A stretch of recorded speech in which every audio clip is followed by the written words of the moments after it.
The views and opinions expressed in the following program are those of the hosts and guests, and not necessarily those of the staff and management of WWDB TV.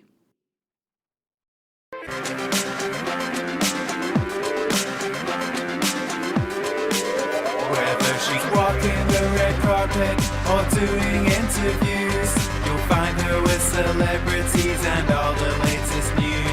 She's here, she's there, she's everywhere, she's always on the go. So sit back, relax, and get ready, 'cause it's the Corey Taylor Talks Show.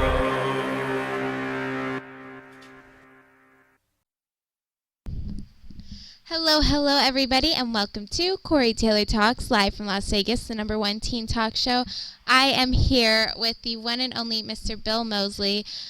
He is just a phenomenal actor and just incredibly talented, and I can't even tell you guys how excited I am. So, hi, Bill, how are you? I'm good. Like I said, I really am excited. You have just quite the career. I mean, I just like even on your IMDb, I was like, oh my gosh, I forgot he did all this. Just to give people a little fresh up, Repo, The Genetic Opera, The Devil's Rejects, Texas Chainsaw Massacre 2, House of a Thousand Corpses. I mean, and the list just goes on and on and on. And you just have more and more to come.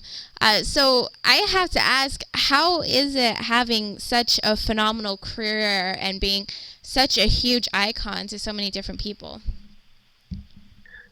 You know, that and $1.25 will get you a cup of coffee at the corner donut shop. You know, I'm very grateful and happy that, you know, I'm not out spreading hot tar on a roof and, you know, some kind of Arizona subdivision. But, you know, I'm just I'm happy. I mean, it's good. I love horror movies. I love doing what I do. And occasionally get to make some music, which I love as well. Right now I'm here in Los Angeles pet sitting for my older daughter. Oh. So I've got like a little 5-month-old kind of terrier mix named Cooter sitting on the couch with me. So you hear any little barks and things, it's not my stomach, it's the little dog. Well, good to know. No, that's awesome. So you're a man of many talents. You can also babysit dogs. I can. There you go. No, like I said, this is really bad, but since I was like literally 2, my mom has raised me on horror films. So I really adore you. And I think what's so cool is with a lot of horror films, unfortunately, they get a bad rep for being cheesy or corny, or the actors aren't the best, but you are truly just such a phenomenal actor, and you really get into your characters and stuff, and you play some crazy characters sometimes. How is it getting into character and developing them, and what's your process with that, and is it hard to do? It really isn't.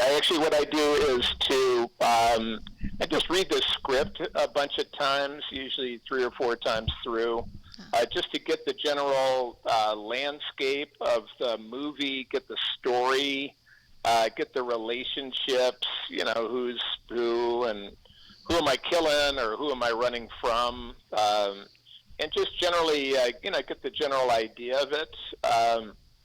That's what I try to do. And then I spend some time just kind of sitting with it. I guess I'd call it an open-eyed meditation. I try not to close my eyes or I'd fall asleep. But I just kind of think about it, and, you know, and I just try to go there and, you know, and make it real. I think that's, you know, every actor owes that to their audience. And, you know, as long as you're consistent, you can really go anywhere and do anything. That's the fun part.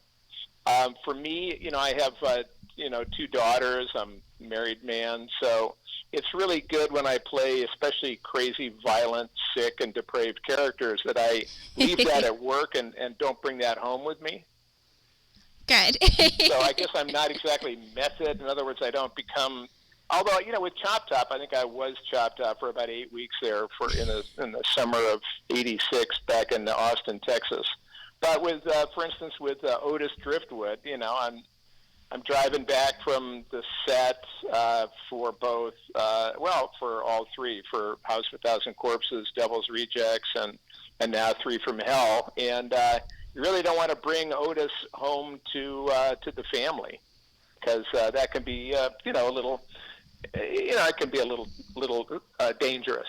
So what I try to do is just just remember that, when they say cut and that's a wrap for the day, just, leave Otis in the costume and the makeup and, try to drive friendly and get home, with a pretty decent attitude. So I think that's really cool that you're such a family guy. Did you ever bring your kids on set and stuff, or did you kind of keep them away from that, or did you even raise them on your horror films and stuff? Oh, they got raised on horror, absolutely. And my older daughter was on the set of. She's been on the set, I think, of all three of House of a Thousand Corpses. Yeah. Can't really remember if she was or not, but definitely on Devil's Rejects.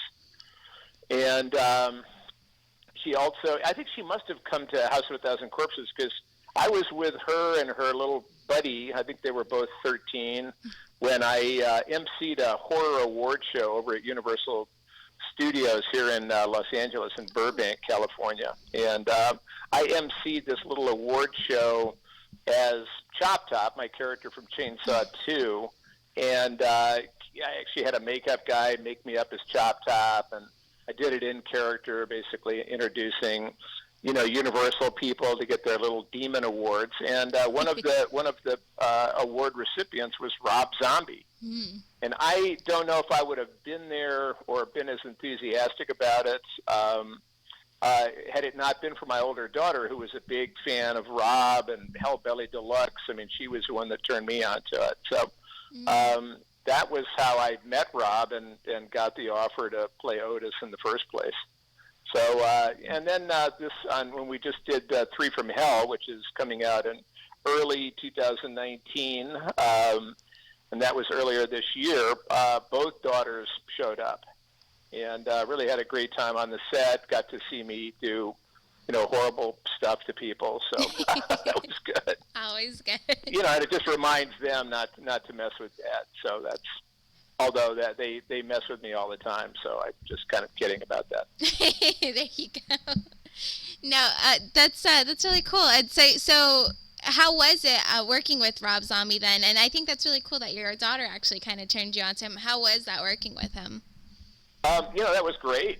I mean, Rob has really grown as a filmmaker. I was there at the beginning, I guess. So we shot The House of a Thousand Corpses back in 2000, and then we shot Devil's Rejects. I think it was 2004, maybe. Mm-hmm. And then, of course, Three from Hell just a couple of months ago. And in the meantime, also, I've, been to Rob's house for dinner, and I was in a couple of his music videos. So, I've known Rob now for, these past 18 years. And it's really, he's a very cool guy, very level-headed. He and Sherry are a great couple, and vegan. I think Sherry rescues goats in Connecticut. That's GOAT, not GHOST. Goats, with the horns and the the cans, the whole thing. And so they're very, they're not. You'd think that with a last name like Zombie, that they would probably be sacrificing things. But no, they're actually very, stable, steady people. And so it's been fun actually to watch Rob. Obviously grow as a filmmaker, and it's really fun to work with him because he writes his own scripts. So, directing the scripts he's written just, takes that extra step that some directors have to interpret, what the writer has written. With Rob, he already knows it and sees it in his head, so it makes it a lot easier to work with him, and he's just a, fun fun director. He's very collaborative, which is always fun. I mean, some actors have good ideas. They get into the scene and they see things maybe that weren't envisioned when you were sitting there writing the script and imagining the scene. Right. So it's good to be able to feel free to report those things and make suggestions to Rob, and he either goes for it or he doesn't. But it's the collaborative part of it is what makes it more fun. Oh, definitely. And, I'm an actor as well, and it's so true that having a great director is such an important part of acting and the film and everything, because without a good director, it's really hard to rely on someone, and they're the ones behind the camera, so it's a very important thing. So that's awesome that he's a great one, and you guys were able to work together so well for so many years. Absolutely. Yeah. And I think that's really cool that you also do music. What type of music do you do? Well, a long time ago, like 1990, I was doing a play in L.A. Basically, it was called Timothy and Charlie. It was about a night based on a factual night, I guess, back in 1974 when Timothy Leary and Charles Manson were side by side in San Quentin prison. They had not adjoining, but cells one next to the other. And I played Timothy Leary in that play, and Buckethead was the friend of the actor who played Charles Manson. And I had never heard of Buckethead, but he apparently was a big Chop Top fan from Chainsaw 2. Yeah. And so and Buckethead, I met him after the show, and he asked if I wanted to come down to his studio in Santa Monica, part of Los Angeles, and go off on some of his riffs, and I said sure. So I bought my bongos and a cup of McDonald's coffee and went down to his place and really got along with him. He's a crazy, weird guy, probably one of the best guitar players on the planet, and we really got along, and so we started making music together. And he flew me to New York, and I did an album. I was on a couple of songs on an album of his called Giant Robots. And we started jamming together and called ourselves Corn Bugs. And we did that for probably about 10 years. So, wow. So I think 4 or 5 CDs. I think they're on iTunes, etc. Corn Bugs. And it's basically Buckethead and Chop Top. And really had a lot of fun jamming with the Bucket Man. Then I got together with a guy named Ronnie Sharon, and Ronnie's twin brother Gil is actually Marilyn Manson's drummer. Oh, wow. And Ronnie has a band called Stolen Babies, and Ronnie and I got together and cranked out an album called Spider Mountain. That's the name of our group, and the album is called No Way Down. And then finally, recently, in the last couple of years, I got together with Phil Anselmo of Pantera, etc. And Phil and I cranked out an EP called Bill and Phil Songs of Darkness and Despair, which is available, I guess, on Phil's label Housecore Records. Wow, what a cool thing. I mean, how much fun I bet that would be, and unique and fun, and what an awesome thing that you got into, for sure. Well, that's, because I've always, I take singing lessons every week and have for, many, many years here in L.A. And that's what certainly helped me land the part of Luigi Largo in Repo, the Genetic Opera. And then in the follow-up movie was called The Devil's Carnival. And it's funny, in terms of Corey, Clown, Sean, was my trailer mate doing The Devil's Carnival. So it was great to have Clown from Slipknot, and so we, bonded and got along well, and it was really cool to, be in The Devil's Carnival 1 and 2. So, if I need to sing, I can do it. Well, there you go. So man of many, many talents. An actor, a singer, a dog sitter. I mean, just everything. Yeah, I know. It makes for a busy life. I bet, but a great life, I'm sure. And I also, like I said too, you have just done so many different films in your life, and just so many incredible, iconic films, and everyone just truly loves you. Do you have a favorite film that either you worked on or you just love to watch, or like what's your favorite film that you've actually done? Well, that's kind of like saying which is your favorite child Right. if you have more than one. And, all parents have a favorite child, Right. but they probably shouldn't say that to the other children. I really I always go back to Chainsaw 2. Yeah. It was really when it really felt like winning the lottery back then, because I got the part of Chop Top based on, I did a couple of years before we shot that movie, which we shot it in 1986, and I think it's probably 1984. I was working on a ranch one summer. I was living in New York City, working on a dude ranch in Wyoming, and I was working next to a kid who liked to drink a lot of bug juice and eat Frosted Flakes and fudgesicles. So he would go into, and under the hot sun doing physical labor, he would go into what I called sugar deliriums.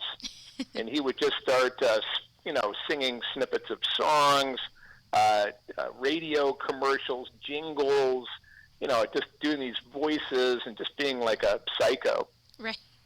And I would pretty much turn a deaf ear to him as I did my work next to him. But one day we were just chopping wood or digging a hole, and he was blathering away, and all of a sudden he just out of his blather he said, "Texas Chainsaw Manicure," and then he went back and Captain Crunch, or whatever he was doing. But I heard that, like, Texas Chainsaw Manicure. And in that moment, it was like a little bolt of lightning, and I saw a beauty parlor. I saw, a woman going in to get her hair done, and I saw Leatherface coming out of the back of the shop with a smoking chainsaw to give her a manicure. Yeah. And so I went back to the bunkhouse where all good cowboys live, and wrote out about a 5-minute scenario called the Texas Chainsaw Manicure.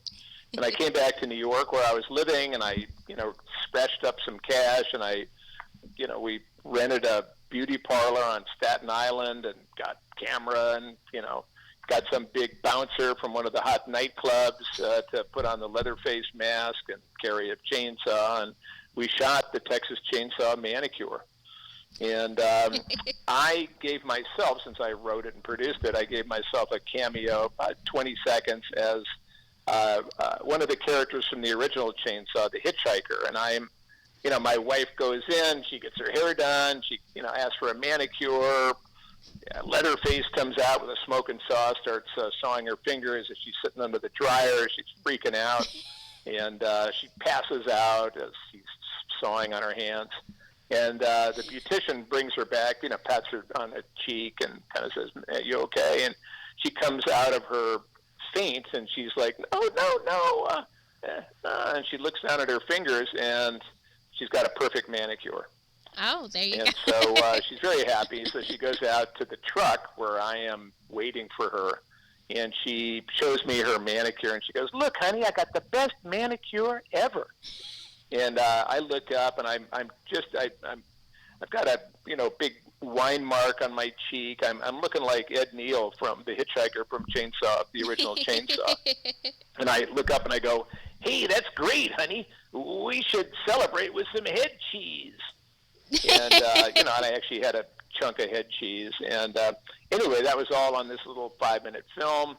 And I used to work for I was a freelance writer in New York before I became a professional actor. Oh.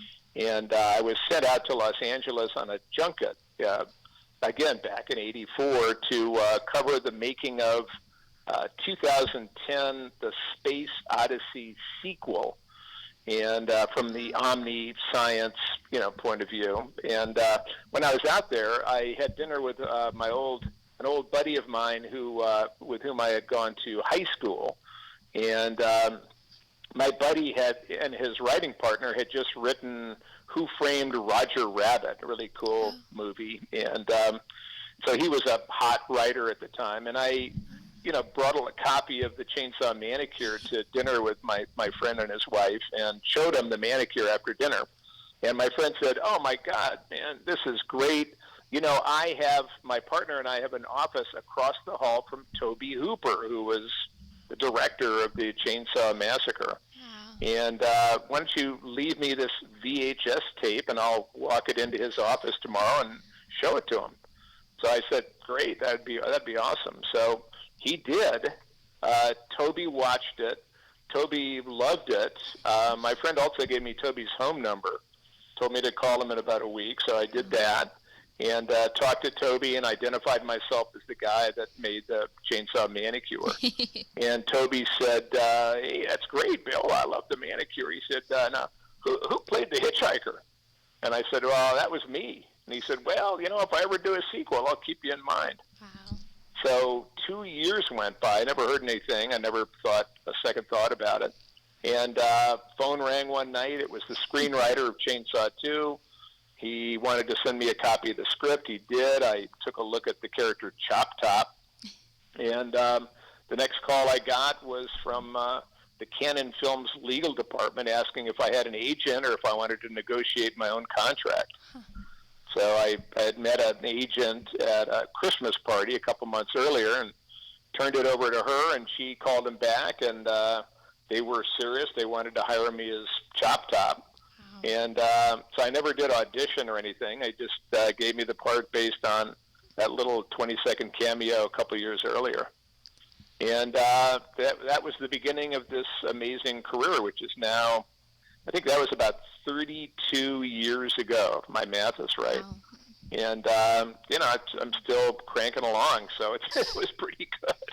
So I'm very grateful to that crazy kid. His name was John Wright, John Wright. Wright, who babbled the Chainsaw Manicure many years earlier. And I think his parents, I think he might still be living in Geneseo, Illinois. So, John, if you're listening, thanks again, man. Wow, what a cool story. That's really phenomenal. I mean, it's so cool learning how people got into this business and stuff, because it is such a tough business. But, I mean, you did it with just having fun, and you made this whole incredible career off of it. Yeah, because I think, once I had kind of broken the ice with Chop Top, somebody, I think it was the writer's agent, said, "Hey, you're good at this. You ought to come out to Los Angeles and pursue an acting career." So that's all I needed. I was that goofy and cuckoo, and I said, "Yeah, great idea." I mean, as if being a freelance writer in New York wasn't hard enough. I packed up my pregnant girlfriend, and we headed west from New York City to Los Angeles. And, Chainsaw 2 did just fine. And then from Chainsaw 2, the special effects makeup person on Chainsaw 2 was the king of splatter himself, Tom Savini. And Tom, after Chainsaw 2, got the opportunity to direct the color remake of George Romero's classic Night of the Living Dead. Wow.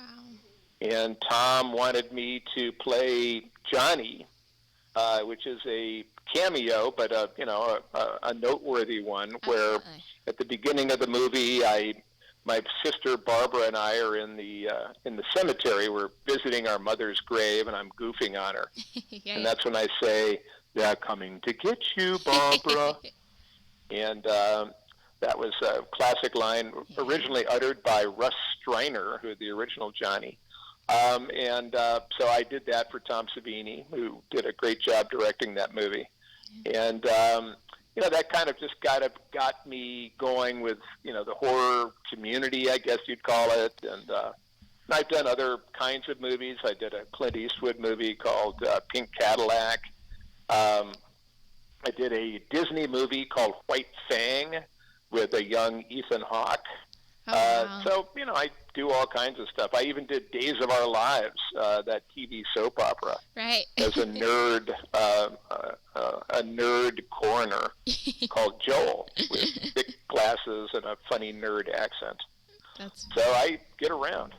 Oh, yeah. I had to ask, this Texas Chainsaw Manicure, it just sounds absolutely hysterical. Did you ever put it on YouTube or anything for people to watch? I never did because I was frightened because I never got clearance. We used little snippets of Clifton Chenier and Kinky Friedman, maybe one other song, I think. And I was just, I didn't really know about, how to get clearance for them. So somehow that kept me from ever putting it up.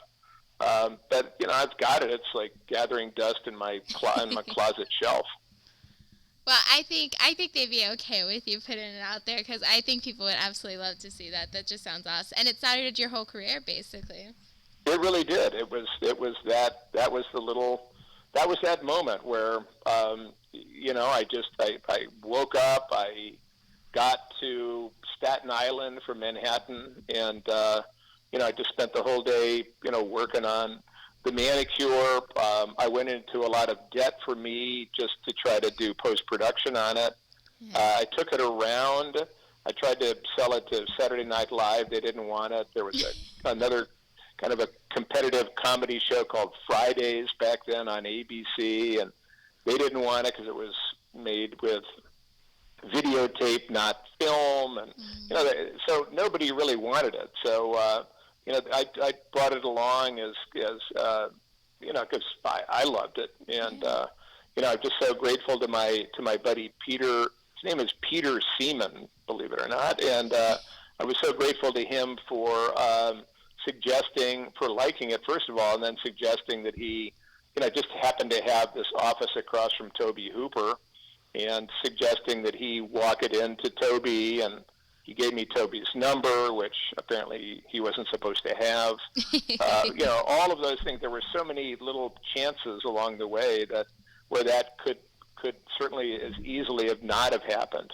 Yeah. And so I really look at that as kind of that magic.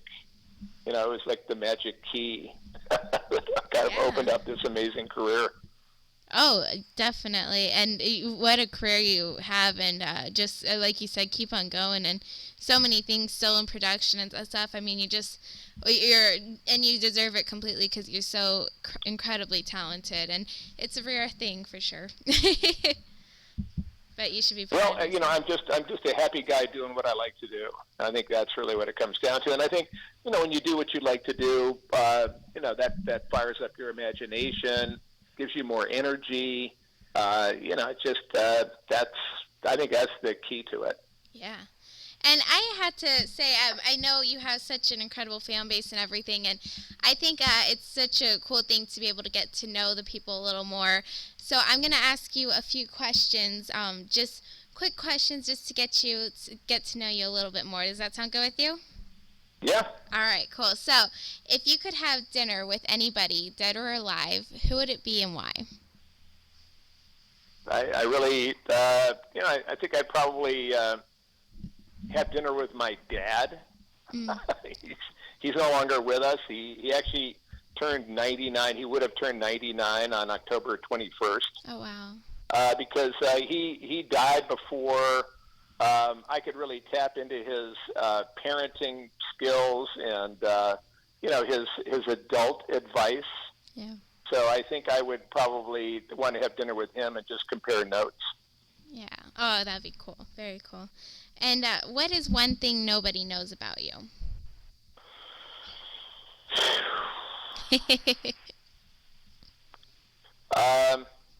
Well, I prefer paper over plastic. I prefer crunchy peanut butter to creamy peanut butter. Oh. I'm left-handed. Oh. I'm a Scorpio. And I like polka music. Polka music. Well, those are a few things. That's very cool. And the left-handed thing means you're very creative, and there you go. If you could remake a film and you were the star and you could choose anyone to be your co-star, what film would you remake and who would your co-star be? Well, I would remake The Brain That Wouldn't Die. And my co-star would be Jeffrey Combs. Yeah. I would see that movie for sure. And because you're such a huge horror icon and you scare so many people, what actually scares you? Well, lately it's politics. Yeah. That's true. And, just the regular stuff, politics, pollution, things like that, because I have children that I want to have, a happy life. Right. And, it just looks like some of those things are going to make it more difficult. Yeah, no, absolutely. And it's a very sad thing, but very true. Well, thank And you. And also, like spooky supernatural stuff does scare me. Do ghosts and stuff scare you? Yeah, like weird demons and things like that. I haven't really, encountered any, but, just kind of, it's still a little scary to go down to a dark basement. Yes, it definitely. No one likes the dark. And if you do, that's a little scary itself. Well, thank you so much, Bill, for being on this show. It was truly an honor. You're just such an incredible guy. And what an amazing career. I really, really appreciate it. Well, I hope everybody has a happy Halloween. Just check your candy for needles and bugs, Right. And please come out in early 2019 and support Three from Hell, Yes. the long-awaited Rob Zombie sequel to The yeah. Devil's Rejects. Oh yeah, and where can people follow you and keep up to date with you and everything you're doing? Well, my Twitter and I think Twitter, Instagram, and Facebook are all at Chop Top Mosley. So ChopTopMosley. Love it.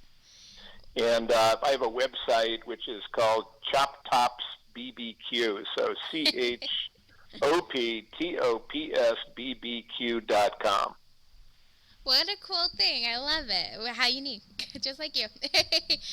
Yo.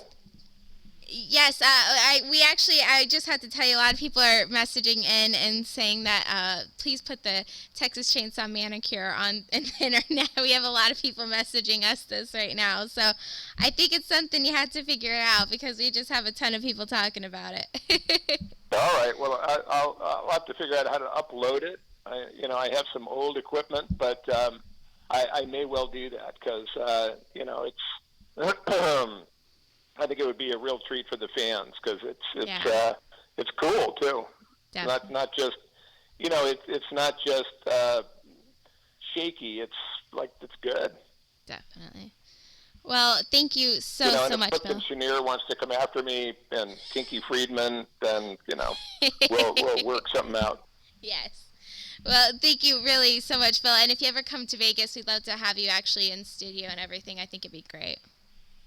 That sounds good. I was just there actually a couple weeks ago. I was at the Big Bang Toy and Collectible Shop. Right. Yes. We saw that. We were busy doing something. But I really wanted to go out there and meet you. I was very excited, but fortunately, yeah, it was really cool. And we, because we were there for a couple of days. Me and good old Captain Spaulding, Sid Haig, and the first night we went on a tour of Zach Bagans' Haunted Museum. Oh, that's scary. Which was a lot of fun. Zach's a great guy. Yeah.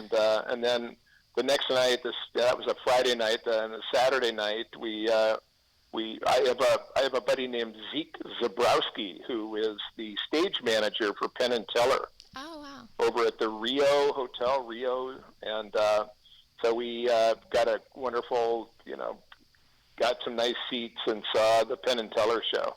How fun. And then went backstage and met Penn and Teller. There you go. They're great guys. So I've always loved Vegas, and believe me, the next time I'm there, I'll definitely I'll let you know before I come. I'm very excited. I will take your word for it. Oh yeah. All right. Well, thank you so much, Bill. I hope you have an incredible rest of your day. All right. Thank you very much. Thank you. All right. Bye. Bye. Well, that was the one and only Bill Moseley. What a cool guy. It's so genuine and fun, and I believe him when he said he'll come back on in person. So we're looking forward to that. Thank you guys so much for watching. Please go keep up to date with him. Follow all his social media and Chop Top BBQ page, and what a cool thing. So thank you guys so much for watching, and remember, never give up, always believe, and you'll achieve. Thank you, and God bless. Hello, everybody. I'm Corey Taylor from Corey Taylor Talks, and we are here yet again with Mr. Joe Lujan from Carcass Studios. Hi, Joe. Hi. What are we about to do today? Yes, okay. As you can tell, he's a chicken. We are about to do the Vegas Fright Nights, which is terrifying, but so cool looking. My heart is pounding, but I'm very excited. As you could see, there was clowns outside and zombies, and I don't know what to do. Not looking forward to that. It's very scary. So I'm not looking forward to clowns at all. But it will be cool. It'll be cool. We could do this. I believe in us. I think we could get through it. We'll see. And we know how loud Joe screams, so it's going to be... Everyone knows now how loud I scream. I don't know how much longer my hearing's going to last, but we are going to do this, so come on. Oh.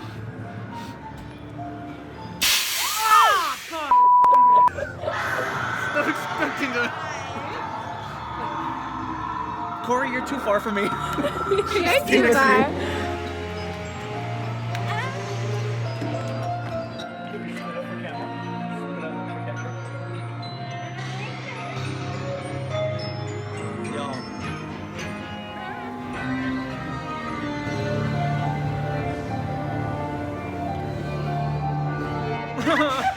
No, why am I leaving again?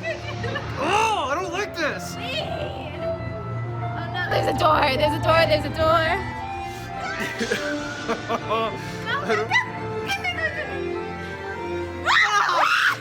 I don't even know what that is. Oh my god. Y'all. Ah! Oh my god.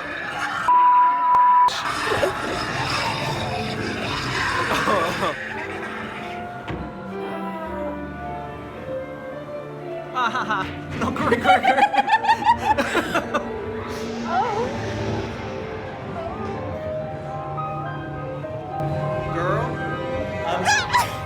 please don't jump out. Please don't jump out. We're grabbing each other's hands. We're literally holding hands, you guys. Oh my god. Oh, ah! No, Corey! I don't like that. Oh my god, no. Please. Oh my god, she's stopping us. Go.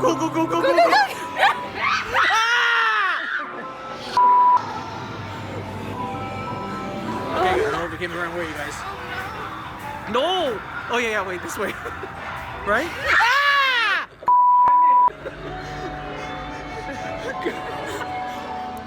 Oh my god. Y'all.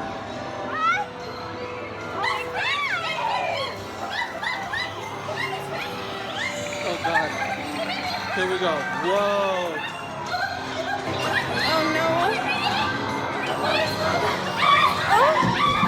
Lava! Where's lava?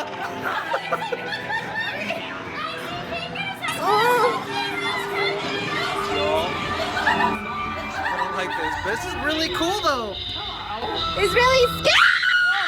My life.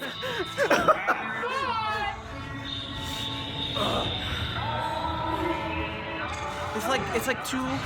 This is really different because I can see, but I can't at the same time. No. Oh no, I think he's real. I can't. Ah!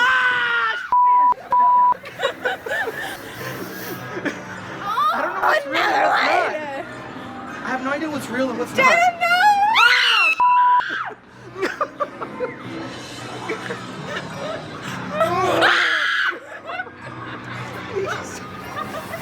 Oh, there's a wall here. You guys, this whole 3D is like, whoa. Like, it's really weird. The 3D's cool, but It's cool, but it's weird. Ah! That's fake. I don't know what's real and what's not. I don't want to touch you.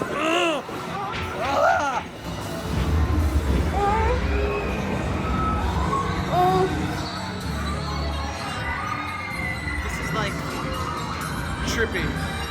Really trippy. I like the walls, like. Joe, look at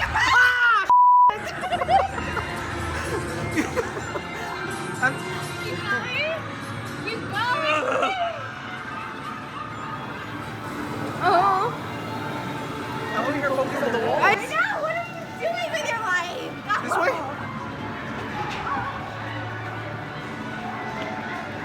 I don't like that sound.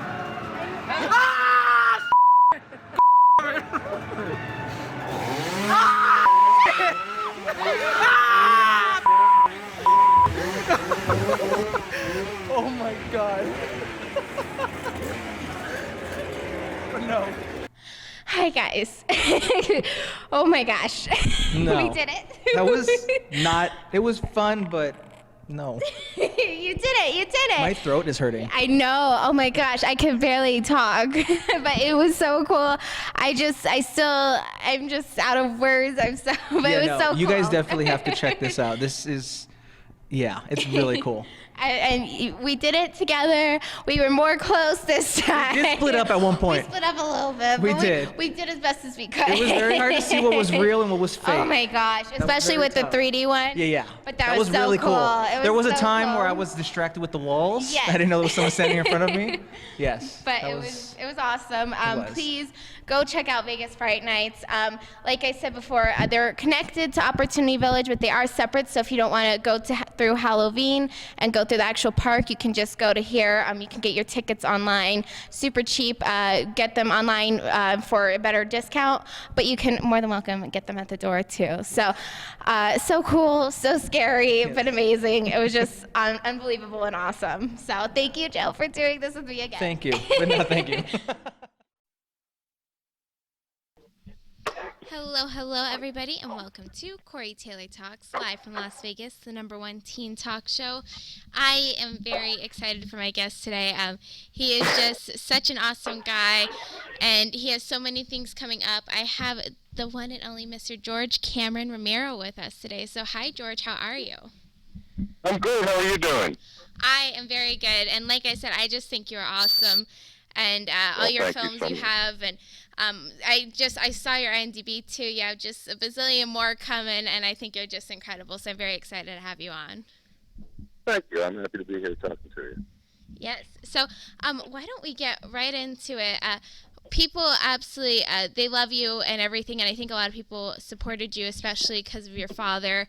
But you have such a incredible career that stands on its own, and you just really, I think what I think is so respectful for you is that you really built your way to the top, and you didn't just use your father's name. You have built this whole career yourself, and you started from the bottom and you worked your way up, and you were just doing some incredible things and getting such amazing recognition that you completely deserve.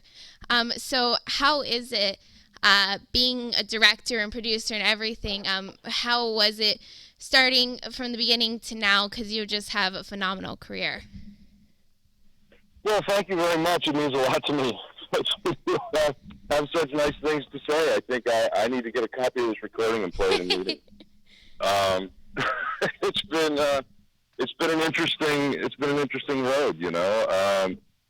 I did kind of do it all on my own. I mean, granted, you know, I do come from my dad, so I think that helped maybe open some doors when I was younger, but I think I've always believed that it's what you do once you get through the door that keeps you in the room as opposed to who you are. And, you know, it's been an interesting trip, and I wouldn't trade a minute of it for the world. You know, in terms of what you're asking, you know, in terms of like how's it been? It's been one of the luckiest lives anybody could live. You know, I had two creative parents, and I was pretty much doomed to a life of, being a creative. And, with my father being who he was, it was hard to not be completely inspired by him and want to go out and kind of climb the same mountain. I think is probably the best way to put it. And I did. Yes. And it's been a tough road, but it's been fun as hell. Yeah, and I think what I really do respect about you is yes, like you said, you're a father, and I'm sure there was some perks. I'm sure people always think that's so cool that he was your father, but I think in some ways that also makes it a little tougher because people are like, oh, he just did it because of his dad, or oh, his father's this, so he just is going to expect everything. But no, you worked your way to the top, and you have just done some phenomenal things, and I really think you should be very proud of that for sure. Thank you very much. I did, and people are going to think what they're going to think. I think the hardest part is fans, just trying to win over their respect. I'm grateful for everybody who found me because of my father, and I'm grateful for everybody who found me, maybe didn't find me because of my father. Yeah. But, I work really hard to make sure that everything I do is something that the fans will respect. Yes. And something that I'll respect. Yeah, and you have some incredible films out there, and like I said, just so much more in the works. What I can't even imagine some of the stories you have, and I saw too some of the graphic things of one of your films too. Is you had a full 10-minute decapitation in your film and everything that actually made someone throw up. So I can't even imagine some of the stories you have. But out of everything you've done, what's probably the coolest story you have from being on set? Well, actually, that's probably one of my favorites that you just brought up, to be perfectly honest. We ended up cutting the scene down to whatever made the MPAA happy at the time, I think. But it was a lot of fun. Nothing was working. There was no heat, no hot running water, and all the effects were just not firing the way they were supposed to. And so we had this scene where our killer's supposed to cut this girl's head off quickly, and because everything was frozen and nothing was moving or cutting right, it ended up taking him about 10 minutes to cut through it.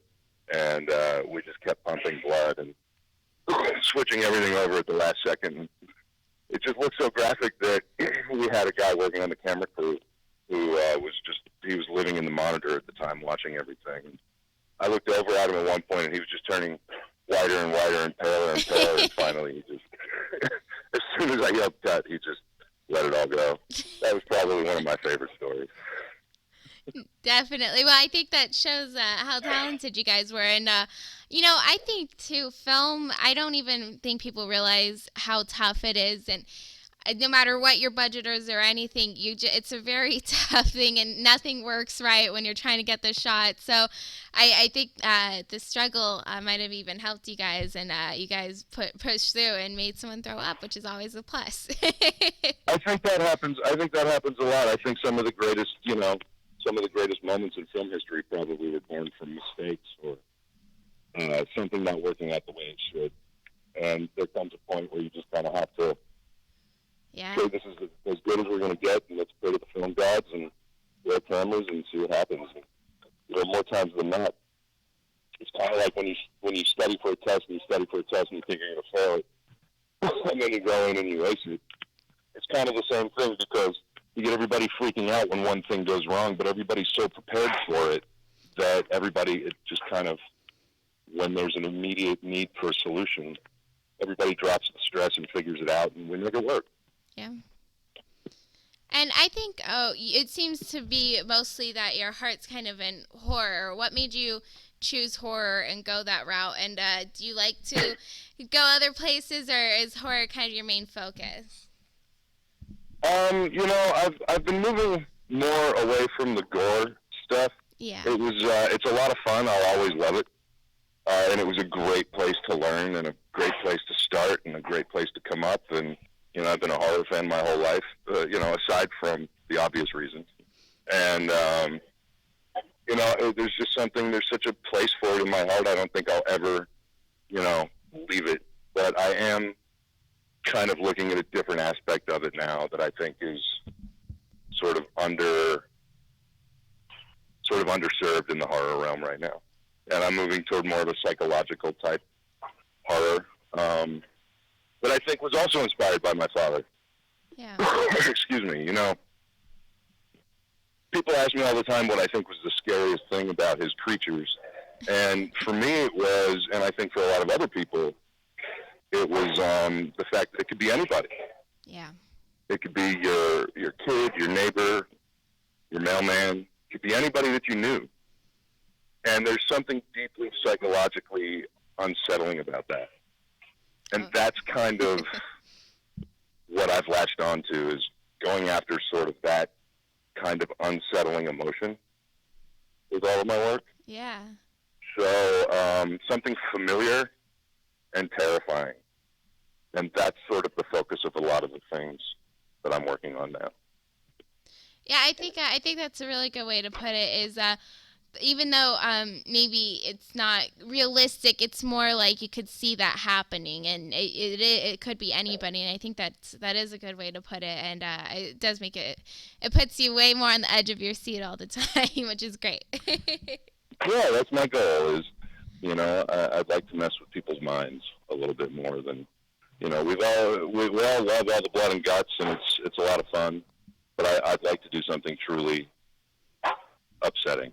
Yes, I like it. And I'm assuming you probably grew up on set and everything. Did you go with your dad to his sets a lot, or were you kind of kept at home with it because he didn't want you to be around all that? No, I was lucky enough to get to go more times than I probably should have. And it was a wonderful experience. I mean, I think that's what... I went to the set of a film he did called Night Riders once, and that was the one that I really think that experience is what solidified it in my mind that this was a life I wanted to pursue. It was just such an incredibly exhilarating experience to watch him get out of the car and get hammered with like 20 or 30 rapid-fire questions from different people, and to just calmly have all the answers. It was amazing. I'd never seen anybody have such a clear vision of a creative, intangible thought in my life. And I think that moment was truly inspiring to me for the rest of my life. No, definitely. And I think that's really such a cool thing, and that you did want to do it, because I got to tell you, film is a very hard business, and no matter what you take on, it's a very difficult business to get into. So I think that's cool that actually inspired you more than scared you away, because it's very tough. So I think that's awesome that you fell in love with it. Yeah, well, you can ask anybody who knows me. The best way to get me to do something is to tell me I can't do it. So. Well, there you go. And then you prove them wrong every time, I'm sure. Well, not every time, but I sure try. I think you got it. And so, out of all your films that you've done, do you have like a favorite one that's really close to you or very special to you? You know, I get asked this question a lot, and I think the answer that I've pretty much landed on is that they all kind of hold a special place, you know, once they're done, right? They're never finished, but you got to call them done. It's kind of like construction or anything like that, you know. It's never finished in or a book or a poem or a song. It's never finished, truly finished in the eyes of the person creating it. But at some point, they have to call it done and put it out into the world. Kind of like a kid. So, you know, it's kind of hard to pick a favorite, because everything takes so much of you to get it from an idea to push it out into the world, that, you know, no matter if you have a good experience, if you have a bad experience, at the end of the day, all of those experiences still made what you set out to create. So truly can't dislike or like any of them more than another. They're all things that you put everything you had into. And it doesn't do yourself any justice. And it certainly doesn't do yourself any good service to pick favorites or live in negativity. Yeah, no, I think that's a very good answer, and I'm sure you learn so many different things from each film you do, and they just continuously get better and better because you just learn so much from it. So I think that's a very awesome answer and truthful. Yeah, thanks. Yes. And I think people really love you, and you have such a great fan base. And like I said, it's because you're so talented and have so many awesome things. And like I said, more films coming up. What is next? What films do you have coming up? What can people be expecting and waiting for? Because I'm sure everyone's just waiting for your next thing. Well, I've been very close to making an announcement about just that for the better part of this year, actually. I'm getting very close to beginning production on a film I'm doing called Rise, which is sort of my prologue to my father's early work and sort of my own personal love letter to him as an artist and to everything he created. It's probably the dearest project to my heart I've ever written. And it started as just a film that I wrote in 2010 that I showed to my father, and he loved it. And it was always something I hoped he and I would do together. So now that's not going to happen. It's important to me to get it done and get it done the right way. So I'm very close to that. And then my other big focus right now is actually an underwater thriller, an underwater sort of horror thriller film that I wrote a few years back. That is the most claustrophobic thing I could have ever thought to write, which is a big fear of mine. So I'm really excited to make it. And with a little bit of luck, it looks like we're going to be pulling the trigger to shoot it for virtual reality as well. Oh, wow. So I'm very excited about that. Oh, that sounds and that awesome. Film is called, that film is called Sunken. And if you're interested, you can check them all out on my website. I've got literally all the projects, but those are the two that are sort of full steam ahead for me right now. Yeah. And I'm really excited about both of them.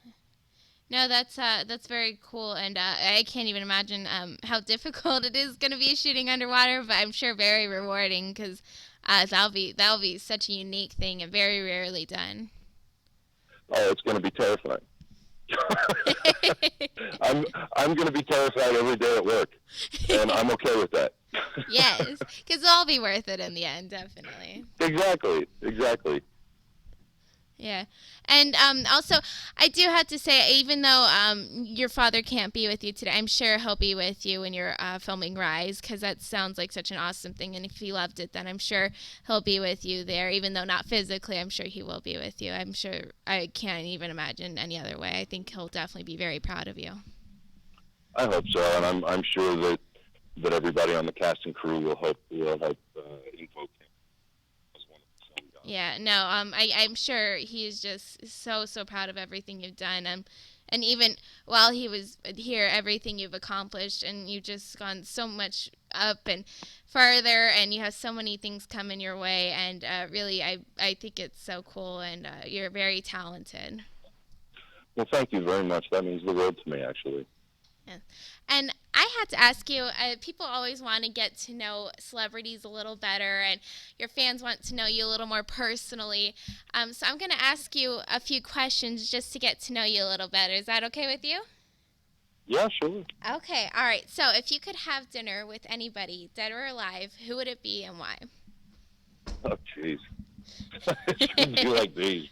I don't even know. You should have given me a heads up about some of these. That's what it makes it puts you on the spot. Probably, I'd probably have to say Hemingway. He's been a massive influence on my entire life as a creative. More than just a fan of his work. He was something else, and I have to say that he's been a major voice in my head for as long as I can remember. Yeah, very cool. What is one thing that nobody knows about you?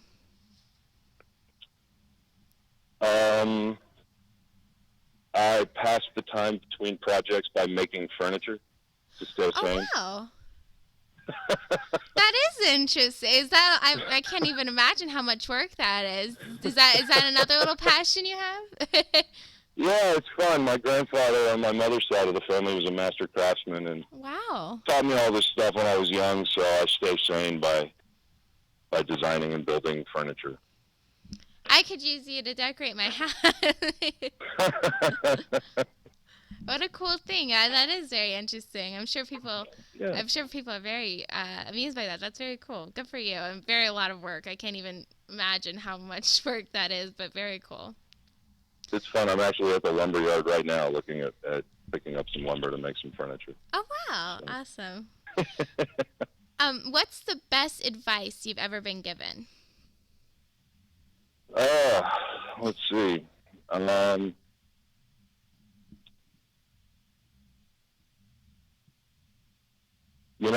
There's two versions of this answer, I guess. I guess the first one would be my father telling me to cut wide. He was talking about editing a film, of course, but it translates very well to life. You know, as long as you cut wide, you can always cut more out. But if you cut too short too soon, you can never put the pieces back in that you threw away. Right. And then my mom used to tell me all the time when I'd go outside and play when I was a little kid. She used to say, "Don't get run over," and she would laugh about it. But then as I got older, she kept saying it. And one day I said, I don't think there's any chance of me getting run over. And she said, "I don't mean by a car." Yeah. And then that made me think for a while. So I think those are probably the two best pieces of advice I ever got. Yeah, there you go. I think those are pretty good, darn good advices you got there. If you could remake a film, what film would you remake and who would star in it? Let's see here.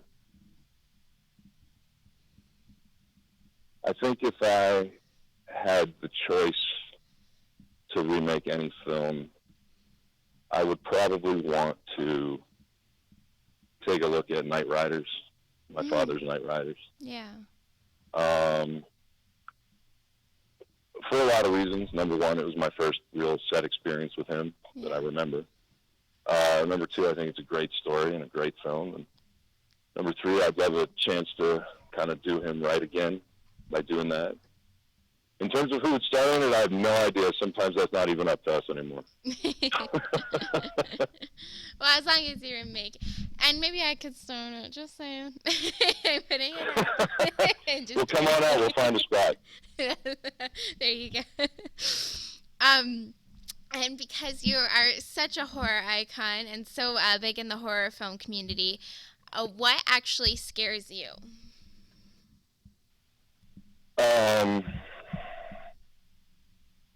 You mean in terms of like films? Anything. Just in general? Yeah, kind of just in general. What actually scares you? What gets you?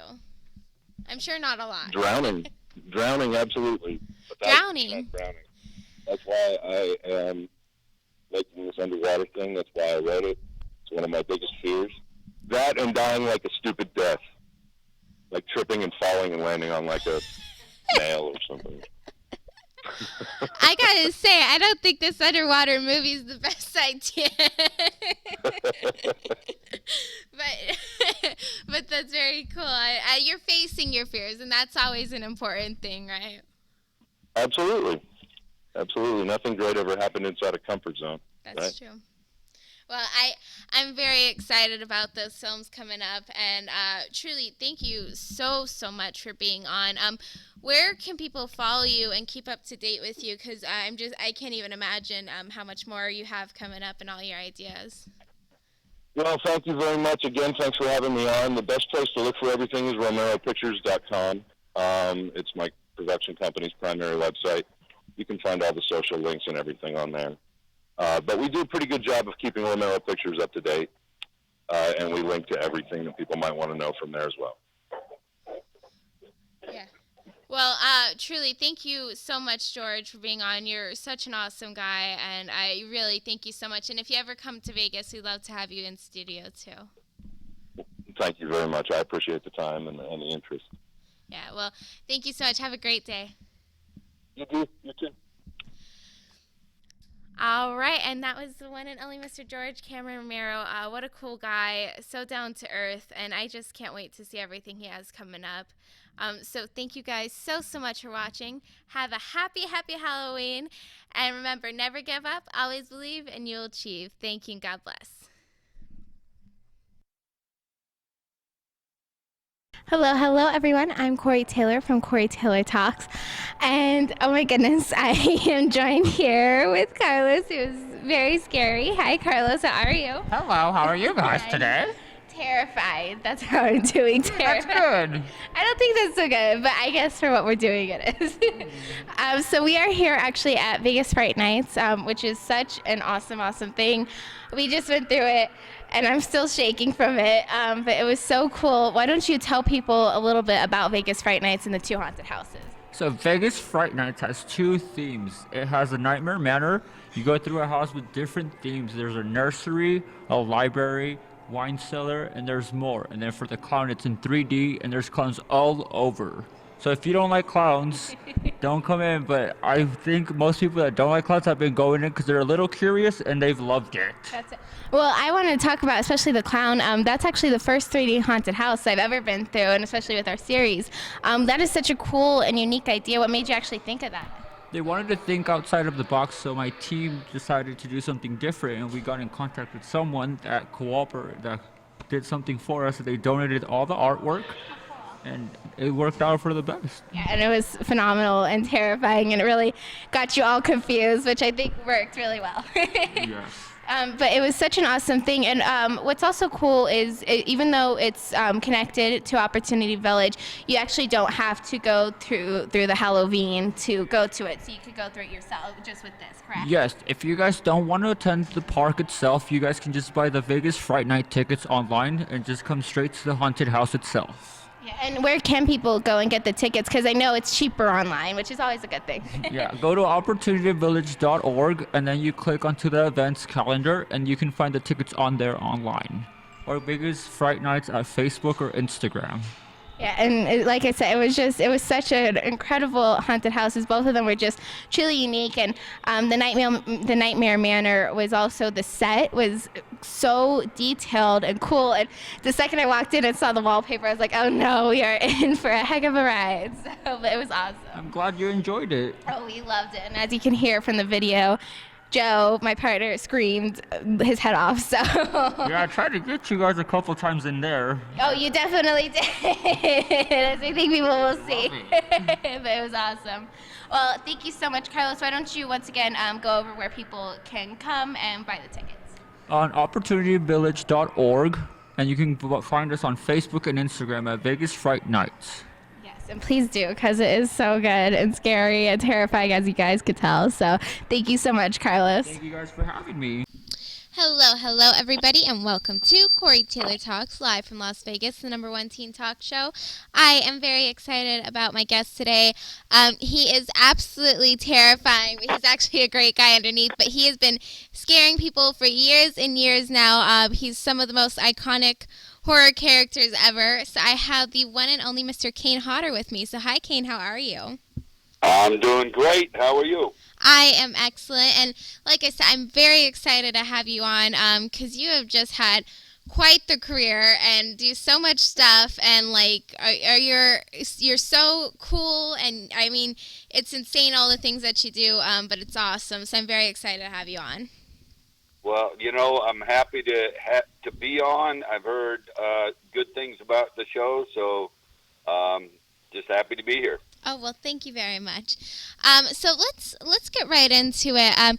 First off, like I said, you played so many truly iconic horror figures. I think the one you're most known for is Jason from Friday the 13th, which, of course, is just, like, insane because he is truly one of the biggest horror people ever.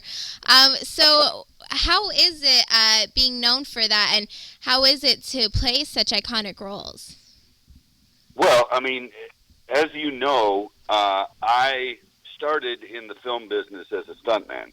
Right. So I never thought I would get much of any kind of recognition at all, and that wasn't why I went into the business. I just loved the idea of getting paid to do things that I used to do to entertain my friends. So I thought this is a better way to use my skills at doing crazy things, be a stuntman. So that's what I decided to do. So, you know, when I was in the position to play Jason the first time, I felt it was an honor, and I always will feel that because, you know, the character had been around for years before I ever stepped into the position of playing the character. So I had already seen all the movies previous to the one that I started in, and so I was already a fan of the character. And you can imagine being a fan of something, just imagine how it felt to suddenly be that character.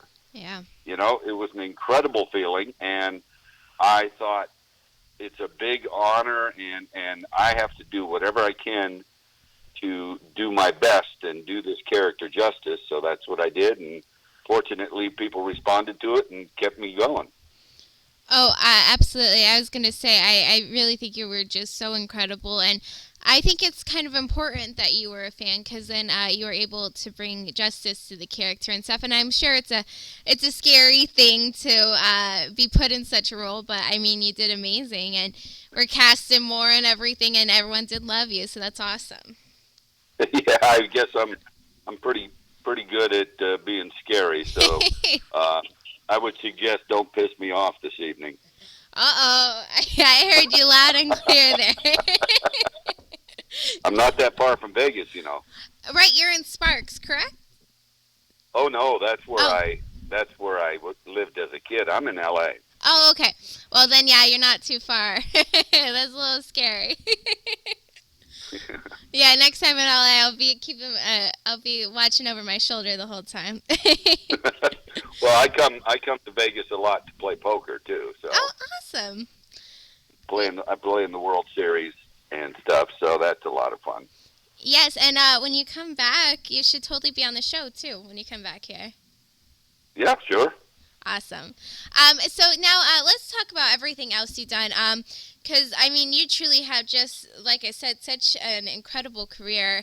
And you've done so many things. First of all, I can't even imagine what it's like being a stunts person because that seems like just terrifying. And I'm sure it's cool, but I'm sure it's also just super scary and a lot of hard work that I can't even imagine how much work goes into it. And you play some really daunting parts that require a lot of work. So how do you get prepared for something like that? And you play all these different roles and everything. What's it like getting into character and doing all that and working with the stunts? Well, you know, with most of the characters I play in the horror films, there's a tremendous amount of prosthetic makeup that I have to wear. Mm. So you start your shooting day with as long as 3.5 hours of having things glued on your head and on your face and putting lenses in and dentures and all that stuff. And that takes 3.5 hours before you ever start to shoot. Wow. So by the time you are ready to shoot, you're pretty well ready to show some rage because it's been pretty uncomfortable for those hours. So for me, it's a good release of all the pent-up tension that I've been going through. And, you know, with the stunts, I always loved the fact that my characters very often were involved in the stunts. Right. No, not just creating the stunts, but being like in Part 7, the first Friday the 13th I had to do all kinds of different stunts, and including a big fire stunt where I was on fire, and you probably already know that I almost died from doing a fire stunt my first year of doing stunts. Right. So that was not a good way to start a career, almost dying doing something in your first. I was 6 months into my career. Wow. And so I wasn't sure I'd ever do fire again, but of course I did, and ended up kind of specializing in fire stunts. But so, you know, it's a lot more, and the acting itself, when you're wearing prosthetics, is a lot harder than people think. A lot of people think, well, you're wearing, all this on your face. How much acting do you do? And it's like, well, actually, a lot more because of that exact reason. With the prosthetics, you have to do things differently to make emotions read. Since you're not using your voice, you are using your movements and your facial expressions with the makeup. So you have to get things across with just that. And it's a lot more challenging than most people think. Oh, like I said, I really couldn't even imagine. It just seems like so much work. But honestly, I think that's why you're able to do so many films and everything, is because you really do put your heart and soul into it, and you're incredibly talented. And I think that's what makes you stand out from so many people. Well, thank you. And I just, the hardest thing, I think, when you play a character like Jason or Victor Crowley from Hatchet or whatever, is to make it look believable. Because so many people, and I'd say 90% of people that work in prosthetics tend to overact because they think they have to do that to get the point across. And then it takes you, as a viewer, it takes you out of the scene, because now you think, oh, that's just a guy in makeup acting. You need to make it look. Tell this story. A lot of times at conventions, people will say, I always loved how you walked as Jason. Can you do the Jason walk? And I'll say, well, yes, I can, because that's kind of just how I walk. So that's why it didn't look like I was acting, because I really wasn't. So. Well, I think that's cool. But that's really cool. But no, you've done so many things and really pulled off every single one of them, which is a really big feat. Right. And I have to say, you have worked on so many different films. Obviously, Friday the 13th, Death House, Seven, Hatchet, like you said, Texas Chainsaw Massacre 3. I mean, just so many different ones. I can't even truly name all of them. There's just tons and tons. Devil's Rejects, Gone in 60 Seconds, Spawn, Hills Have Eyes 2. I mean, just on and on and on. Out of all of them, do you have a favorite movie set that you worked on? Is there one that really stood out to you, or like one that was just you thought was so cool, or what was your favorite set to work on with all of them? Well, I mean, the horror ones where I'm the main character are always amazing, because this is basically kind of my film, because I'm playing the main guy. Right. So it's a great feeling to have all these other horror actors that come in and support my character. And that's what we do for each other. If someone else is playing a character, we'll go in and be a victim for that character, help each other out. But so there's a difference in playing the main character. But some of the most fun I've also had on films is when I'm just one of the stunt guys and working with a really high-profile actor in close quarters with them. Because, if you're an actor doing a scene with a famous actor in a movie, that's one thing. But when you're a stunt guy, the actors are always much more open and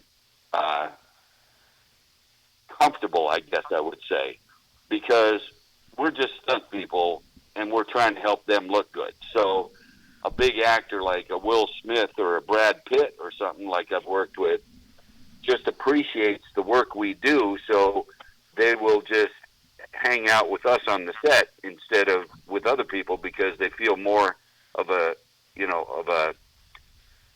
similar personality. Right. Because we're not in it for trying to suck up to the actor. We're just doing our job, and sometimes we have to do fight scenes with those exact actors and stuff. So it's really a lot of fun. You really get to know some of the actors a lot better because you're working in stunts with them. Oh yeah. No, I bet that's an interesting way to look at it, and I bet they do open up more. I never really thought of it that way, but that does make complete sense.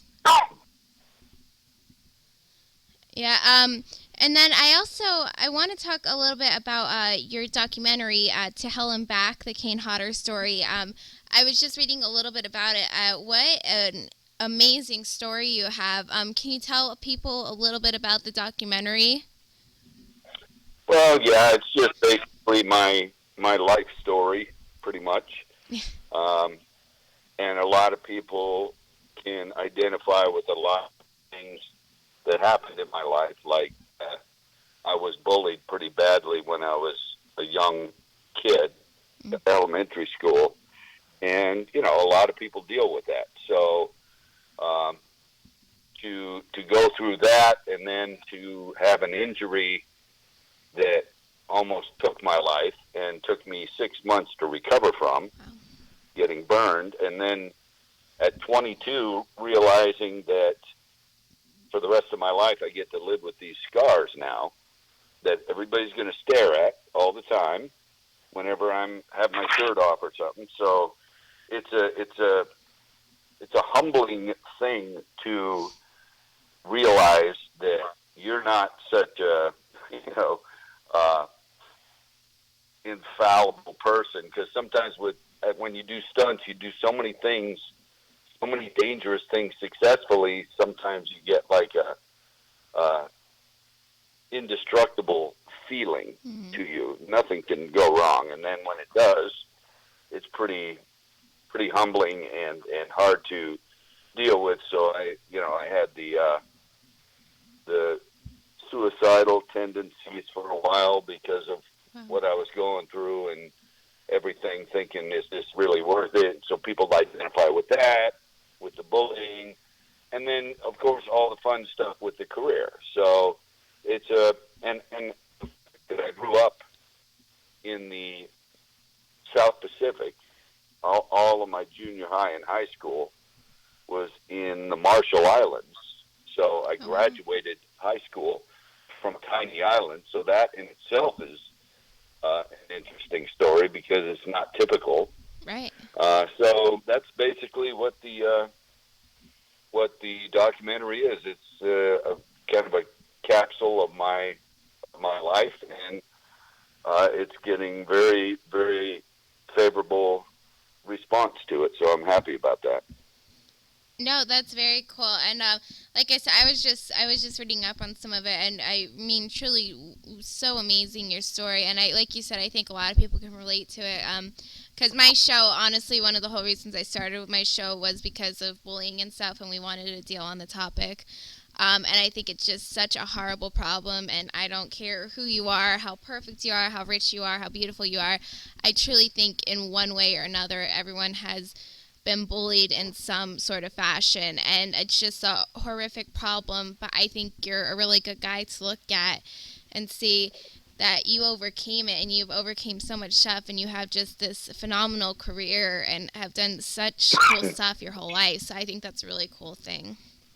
Well, I appreciate that, and I hope people will take time and take a look at it. I think you'll enjoy it. Some of it's not easy to watch, but right. So that's my life, though. So. No, but it is amazing. And also, so like you said, too, going back a little bit with your favorite movie and everything, you said you really like playing the leading roles, which of course makes sense. Is there one particular role that you really are always really excited that you got to play that? Or I'm sure all of them are awesome, but is there one particular role that you're just like, oh my gosh, I can't believe that I played that? Well, I mean, obviously, the Friday the 13th, playing Jason was such a huge event in my career. That'll always be number one because it changed everything. Yeah. Suddenly, people recognized my name, and it had never been that way before. When you do stunts, you don't get any kind of recognition for it, and that's not what you go into it for. So it'll always be the number one thing. And once I was replaced as Jason and never given a reason for that, being replaced. So that was a low point in my career because I put my heart and soul into a character for 4 films in a row, and then suddenly I was replaced and never told why. So I thought that was, not a very good way to do something. I would never do that to somebody. So, when Adam Green came along and offered me another role, which is Victor Crowley in the Hatchet movies, and we're going to do a few of these, and we want you to play the character. So it kind of resurrected my my serial killer type persona, and with all the makeup and everything. So it was similar to Jason, but even a lot more fun doing the movies even. Yeah. No, I bet that's awesome, and I'm very sorry to hear that with Friday the 13th. Honestly, that's horrifying what they did to you. So I'm very sorry to hear that because I really think anyone can agree that saw your films. You were truly one of the best Jasons, and I don't think anyone could replace you, honestly. Well, yeah, I mean, they had 2 guys do it. They did 4, and they haven't asked to do a second one. So the first 6 guys were every first 6 movies was a different guy every time. Then I did 4, and then they did 2 more after that, and that was 2 different guys. So, it's got to say something about it, I guess, right? Well, I think you're the best, so, so I don't care what it has to say about that. I think you're the best. Thank you. And I really think a lot of people kind of want to know a little bit more about you, and just kind of maybe things that not everyone would know, or maybe we didn't get to cover. So I kind of want to ask you 5 questions just to get to know you a little better. Is that okay? Okay, that's fine. All right. So if you could have dinner with anybody, dead or alive, who would it be and why? Wow. That's interesting. Nobody's ever asked me that. That's a really? Good question. Wow. I mean, oddly enough, I was always fascinated by a guy that was known in horror a long time ago, and I always kind of idolized him. So I would say if I had the chance to have dinner with anyone, it would be Boris Karloff. Oh, that'd be pretty awesome. Can't lie, that'd be awesome. Yeah. What is the best advice you've ever been given?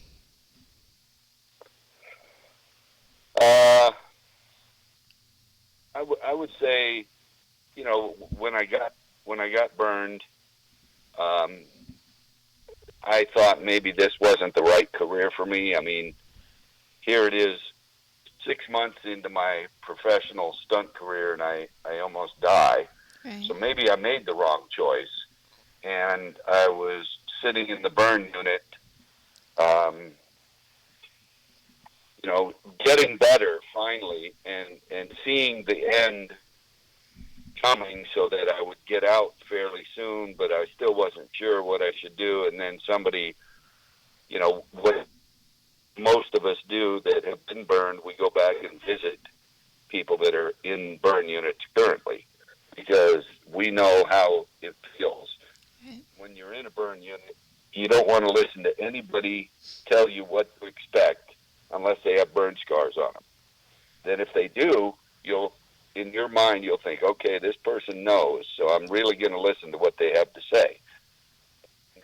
A guy that I never even knew his name said that he didn't think I should give up because of one accident and go back into it. And so I guess, that helped me decide to continue my stunt career, because if I hadn't, then who knows where I'd be now. Yeah, no, that's life-changing for sure. Especially, I can't even imagine the trauma and I mean, just the whole process of getting healed and everything that had to be. So that was awesome that he gave you that and that worked. And here you are now. Yeah, I know. What's one thing that no one knows about you? Jeez. Are these questions you ask everybody or just me? Only the special ones.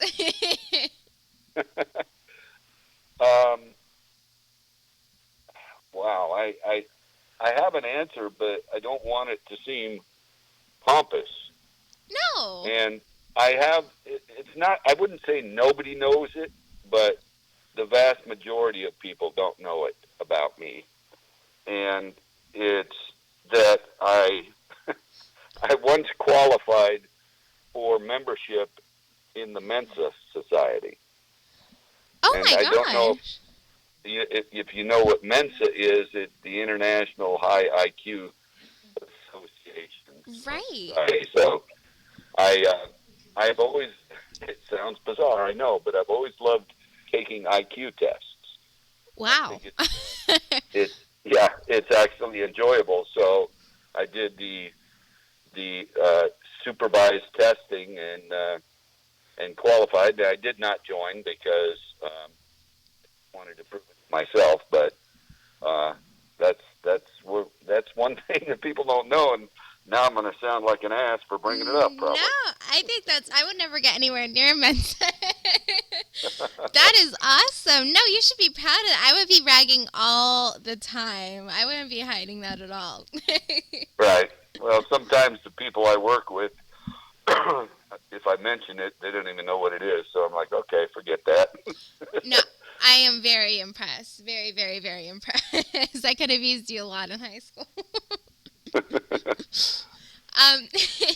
If you could remake a film and you would be the star and you could choose your own co-star, what film would you remake and who would your co-star be?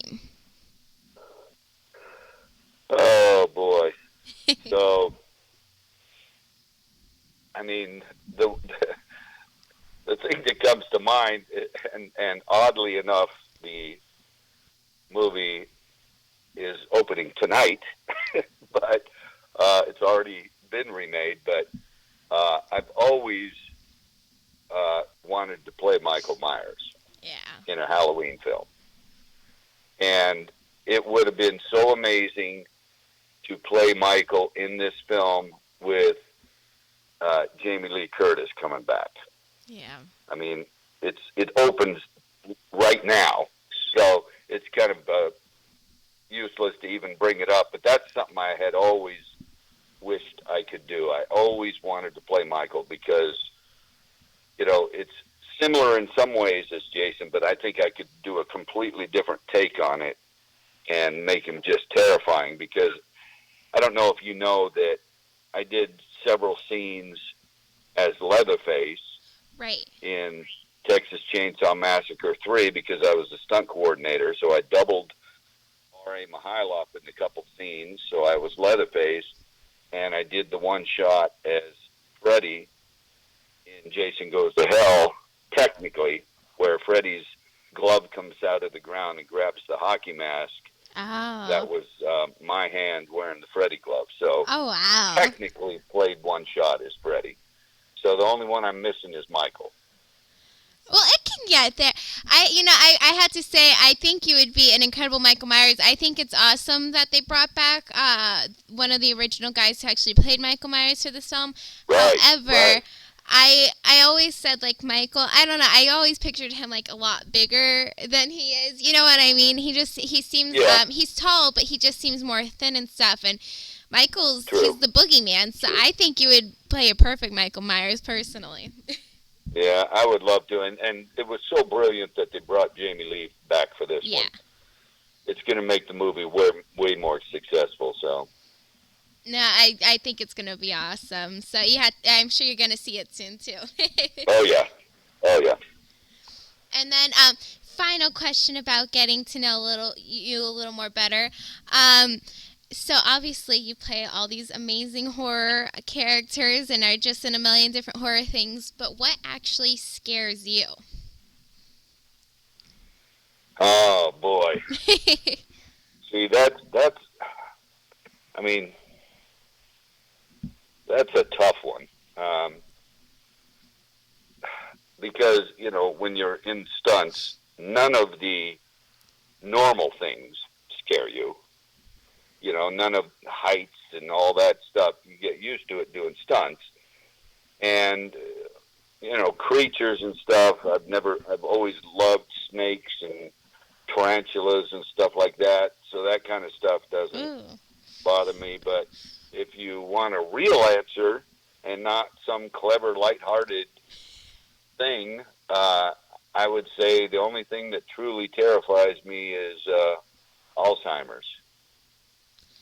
Yeah. Because when you can get to the point where you don't recognize family members that you've been with for 50 years, that is truly terrifying. So it's not a fun answer, you know, not a lighthearted, joking, fun answer, but if you really want a true answer, that's what it would be. No, I couldn't agree more. I always I don't even like thinking about it because it's just horrifying, and you can't even picture something like that happening. But unfortunately, it's very common. Right. So I think that's a true and honest answer as you can get for sure. But well, thank you so much, Kane. It has been just truly an honor talking to you. Where can people find you and follow you and keep up to date with you, and of course watch your documentary as well? Yeah, the documentary is available on pretty much all platforms, called To Hell and Back. I've done some new films that are coming out, some comedy things like something called Shed of the Dead. I shot in England, and I think I'm pretty funny in it. Another one called An Accidental Zombie named Ted.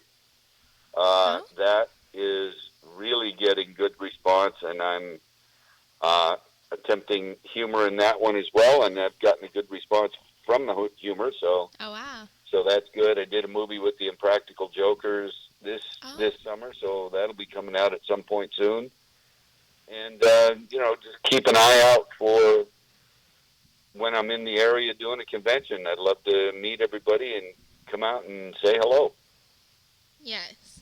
And I'm sure everyone loves to meet you too, because you have just done so many different things, and truly just an iconic. You're a great person, and just truly an iconic character in everything you do. So that's awesome. Well, thank you very much, and I appreciate you having me on, and hope everything continues to go as well as it has for you. Well, thank you very, very much. I really, it's been an honor, and please, if you do come to Vegas soon, we'd love to have you actually in the studio. I think that'd be awesome. Yep, you never know. I'll be right behind you one day. That's right. I had to keep looking over my shoulder now. Yeah, you can play Norman Bates next. That's right. Well, thank you so much, Kane. Have a great night. Thank you. See you. Bye. Bye. Bye.